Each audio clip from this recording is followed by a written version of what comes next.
வணக்கம். மனிதர்களால் தர முடியாத ஆறுதலை கூட சில நேரம் தனிமை தந்துவிடும். தனிமைதான் கற்றுக் கொடுக்கும் வாழ்க்கையின் மறுபக்கத்தை. தனிமை கொடுமையானது, ஆனாலும் பிடிக்கிறது சிலருக்கு.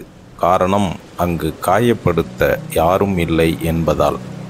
ஆறுதலுக்கும் ஆதரவுக்கும் துணை இல்லாத போதுதான் தெரியும் அன்பின் அருமையும் தனிமையின் கொடுமையும். அன்பானவர்களுக்காக இறங்கி போவதில் தவறில்லை. நம் அன்பு புரியாதவர்களிடம் விலகி போவதும் தவறில்லை. தனியாக இருக்கிறேன் என்று கவலைப்படாதே. போலியான உறவுகளுடன் நாம் இல்லை என்று சந்தோஷப்படு. வெறுப்பை தந்து புறம் பேசி கூச்சலிடும் கூட்டத்தை விட மன அமைதியை மட்டுமே தரும் தனிமை சில நேரங்களில் மேலானது. நம்மை நாம் புரிந்து கொள்ளும் தன்மை தனிமைக்கு மட்டும்தான் உண்டு.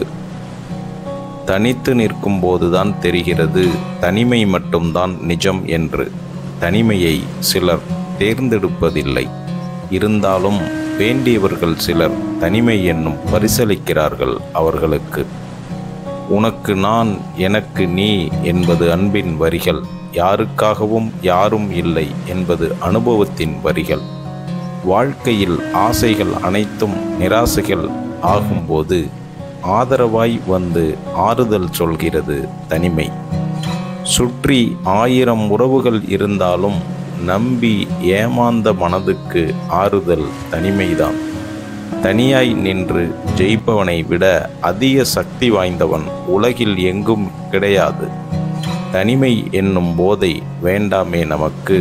ஏனென்றால் ஒரு முறை அனுபவித்து விட்டால் அதிலிருந்து மீள முடியாது. நன்றி.